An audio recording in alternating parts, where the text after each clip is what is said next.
I also heard same person told me you had to go around with the 250 kids and kind of straighten them up a little bit a few weeks ago or a week ago or so and be like, hey, man, like, we all kind of know you crashed in the off season a little bit and then other stuff. And you had to go in and kind of be the general a little bit and be like, hey guys, let's calm down. Dang, bro. You just need to move into the farm. You got a good source. But TMZ. It was, like you said, this off-season crash was against my will, or however you want to say it. It wasn't exactly my fault. So we had an incident, I think everyone saw with Thrasher, and it wasn't his fault either. And yeah, I mean, it's unfortunate, right? You have a big group and you have young kids, and it's just everyone, especially the 250 side more, they have a lot of pressure, and obviously Bobby asks a lot from his riders, and you got egos and you got top, everyone wants to be the top dog, right? And I think it was a conversation that just needed to be had, like, hey guys, we're all here to win. We're all here to win championships. We're here to be on the podium. We're here to be top 5. Like, everyone has different goals, but with that being said, we got to make it to the freaking race. It just, during the week, collisions and little mistakes mentally here and there. I get, some things are going to happen against people's control, but if we can control it, let's just have respect for one another. And honestly, I learned that at Eldon's. Eldon was really good about that. Like, hey, we're training partners. We're, yes, your competition and your rivals and this and that, but we're using this to get better. So let's, as much as we can, put our egos aside, and that's how I felt, and just kind of, I feel like that's kind of been my role a little bit here at Star since I've been here, is obviously to win and be the best rider I can be, but I've also really enjoyed helping the younger kids, and obviously with my experience, there's little stuff that I can always try to help and apply, and I've been there and done it, unfortunately or fortunately, whatever way you want to look at it. I've had highs and I've had a lot of lows. So if I can help a 18 or 21-year-old kid maybe avoid some of the mistakes I did, then I'm all about it. So it's fun. We have a great group. Obviously it's a lot of guys, but each one is unique, and they're great kids, and they all work hard, and everyone gets along, and that's hard to find, when you have a big group like that, and there can be a lot of butting heads, and it's been a fun, solid group, and like I said, I think we all benefit from it in the end. Yeah, and I mean, if you're a younger kid and you don't even think about it because you are just trying to be better and kill everybody on a Wednesday so that you feel good, and you got this champion come over to you, be like, hey man, you can chill out a little bit. We can chill out a little bit, and then you're like, okay, like this guy, he's literally like an all-timer, and he's telling me that we can. Yeah. I think it helps. Yeah, I think it helps. And it does, and it's hard. I mean, there's been Bobby's literally signed guys off lap times at the goat farm, right? So fuck. That answers my question then. Yeah. Well, it's a lot of pressure, Hey, the Max Anstie thing. When Max said that on the podium, I'm like, oh shit, like oh my god. And then I texted a guy that used to race for Star, and he replied, I don't know for sure, but I would bet you Bobby loved that. And I'm like, what? I go, what? And he goes, oh, yeah, Bobby would love that. And I'm like, okay, that's weird. Well, sure enough, Anstie tells Lewis, oh, yeah, I talked to Bobby. We're all good. He loved it. No, that's at the presser when I was walking in and Max was walking in. I just was like, hey, dude, that, sucks for you. That's, I heard you guys talking about it when I got on, like it is, in my opinion, BS, but he was like stressing. He goes, dude, mate, like I'm going to get shooed by Bobby. Like I said this on the podium. I'm like, bro, don't even worry about it. Like that's what he wants. He wants you to get mad and get fired up. Like he's going to eat that up. I've had plenty of days where we got into it, and like the one I remember, I was a rookie. 2014 Vegas Supercross. It was a shootout, and we had been prepping for outdoors, and that was when the shootout was. I think that year we had a West Coast main and an actual shootout afterwards. And it didn't. Maybe it did count for points, but like I was out of the points and all that. But anyway, long story short, didn't qualify well, and he had told me, bike's getting parked tonight. You ain't racing. You're effing embarrassing out there. You ain't racing, boy. Get ready for Hangtown, whatever. And I got fired up, and, I'm a big napper on race day, so I told him, I said, Bobby, I'm going to go take this nap, and when I wake up, if my bike ain't off that tailgate, I said, I know you've been told to respect your elders, but I'm going to whoop your ass. And he said, boy, you can go take that nap, but you might as well get in your car and start driving home. You ain't racing. So I woke up, started getting ready. He walks in and was dead serious, like, you ain't racing. And I think he had just got a knee or a hip, something replaced. And I literally told him, I wasn't that great yet, but I told him, I said, you better make sure that your knee don't hold you back from getting to the podium tonight, because I'm going to be on it. And sure enough, that was like a breakout night for me. I led most of the main event against Dean Wilson and ended up second and got fourth in the shootout. And, like, that was the beginning of it, right? He knew. Like, he was so stoked, and he knew, all right, I can – like, he's almost testing to see how tough you are. And it don't work for everyone, right? Yep, I mean, there's horror stories that we've heard about Star, and he's a lot better. He enjoys it, man. He likes to get to know each personality, and he treats every single guy differently, at least now. But there's a lot of test runs along the way.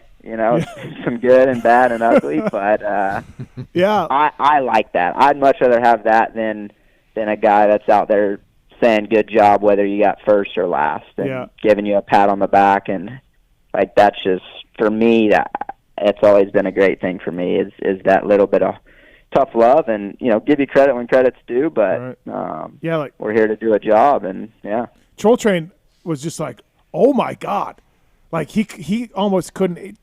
Alex did really well there, but he didn't like that. He didn't like that. People don't work like that. He didn't like Bobby's management style, No. So, and like I said, I get it. And if you're, I think for me, I didn't know any better, right? Like, I signed with Star from day one, so I just figured that's how every team in the paddock was, They're gonna bench but me. I do think, like you said, everyone's different, and he has gotten a lot better. I think through time, he knows who he can push and who you can, and I don't know. I thought that was hilarious. Who knows if it worked? Who knows if it didn't? But I'm with you. It was awesome, and this rider, this ex-Star guy was like, "Oh no, dude," he goes, he's like said, "I don't know for sure, but I bet you Bobby loved that."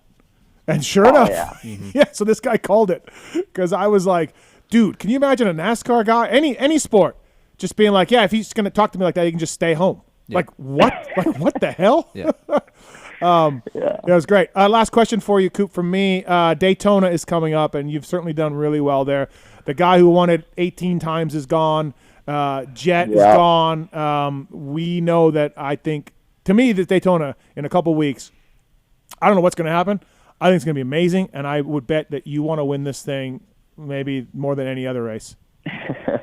It's it's definitely crossed my mind. It's a bummer that we have all the guys out right now. I mean, it's definitely changed the dynamic of things, as we know.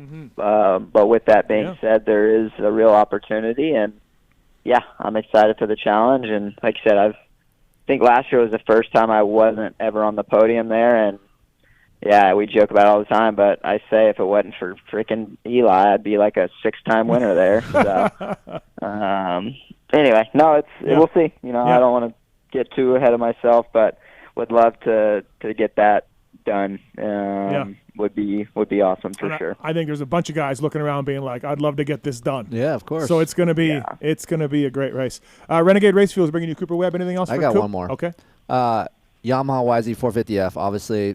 To me, great bike. Yeah, great bike. Fastest, amazing bike. Amazing fastest bike on the track. You just keep talking about Triumphs, dude. No, it's fine. Just relax. I'm pumping Yamaha up right now. Okay, all right.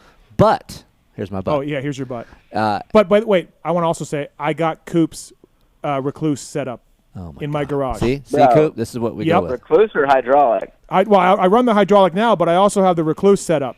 So Nice. I am going to have your clutch set up here shortly. But I thought you wanted Tomac's buttery, like No. 85 feel clutch Yes. lever. Well, no, but he's a cable. did. He's a cable guy. So I like the hydraulic feel. So Okay. then I went to Coop's bike, and I'm like, no, that's what I want. Okay. That feel, because hydraulic feel is better. Is Coop's lever stiff or is it? No, it's easy. Okay. No, and I've been told part of it's because it's recluse. Okay. All right. So anyway, the Yeah. YZ450F, your Yeah. bike and Tomac's bike. Tomac is quoted saying, I want all the power. I need all of it. We know that you don't ride like Eli. Have you ever ridden Eli's engine package and been like, holy shit? Or how much different is your delivery versus his? Yeah, I rode it my first week here. One of the days they were like, hey, this is our package, but then this is the Eli package. I'm like, oh, sick, let's try it. Yeah. And I made it about 3 turns, and I said, I don't ever want that in my bike again. I don't know exactly what he's on right now, Yeah. but last year we were about as far different as you could get. Okay. I do think he's made some changes on it, but yeah, that was honestly one of my big things when I first got here was mellowing the engine out. It was very fast, and torquey and great. And like I said, it had some great qualities, but I'm opposite. Like there's no need for a 450 to be that fast, Right. It's especially in Supercross, right? Like the stadiums are getting tighter and the floor space and just this and that. So that was the biggest adjustment for me when I first came to the team last year was finding an engine package that worked. We did a lot of testing with that and found one that obviously worked really well for me, and I can ride it hard, and it's got, like you said, the necessary power, but it's a lot more manageable, a little more easy to ride. I feel like it goes well with the suspension and chassis, and everything just jives really well. And so that's been the biggest thing. But yeah, I think Eli is a special human, as we know, where he wants that thing just fast and more high speed the better, and just the way he rides. Like even he was at the farm in December, and it really did blow my mind. Like when we would take videos of myself or whatever, or just me watching, and how different we rode the same track, if that makes sense, was just like, wow, this is incredible. The differences of how we ride and what we like and don't like, and it's pretty interesting stuff. Yeah, I would assume like you come from the KTM background for a little while, right? And that engine's pretty smooth and linear, so you're trying to probably make it a little bit like more that way. But on the flip side, too, like Eli, no one wants that. Yeah, like, exactly. Yeah, right. like that's just No, literally exactly. Eli. And that's where you can attest to, like, where Justin is more my style. Like, we're still a little different, but he's same way, right? He wants a mellow, kind of easy response. He rides it clearly a lot different than even both of us, too. So, yeah, it was that was a big transition. Like I said, I really loved the KTM power, especially the older bike. Like that 2021 engine was a dream. Like it was incredible. I don't know. My 23 bike, like we got where I was pretty happy with the engine.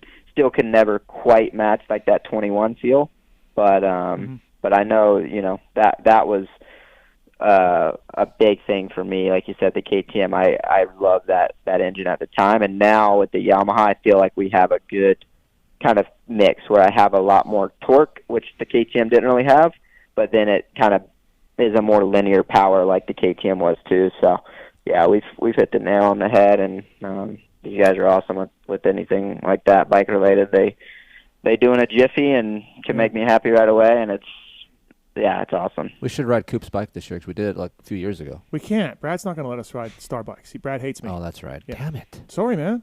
Swap Moto can ride them. I don't know. Got the shrapnel over here. It's not my fault. Awesome. Hey, Coop, thanks for calling in. Congrats on the win. Points leader along now, co-points leader. So, Triple Crown this weekend. Looking forward to that, man. Thank you for the time. Yep. Thank you, guys. All right. Steve, let's pump up our Fly Racing discount code. Yep. 20% off. Go to Coop's social media for the code. Congrats to Fly for getting Best the first dressed win. in Phoenix, by the way. Best dressed in Phoenix. In Phoenix, yeah. I appreciate it. Yeah. No, he looks Is that good. still the thing? The best dress? That's we throw it in every now and again. It's not lit kit. We try to be adults about it. Best dress. So Yeah, to be adult. growing up. I like it. Thanks, Coop. Yeah, thanks, guys. Later, See ya. guys. All right, that's Cooper Webb, everybody, the winner of Detroit.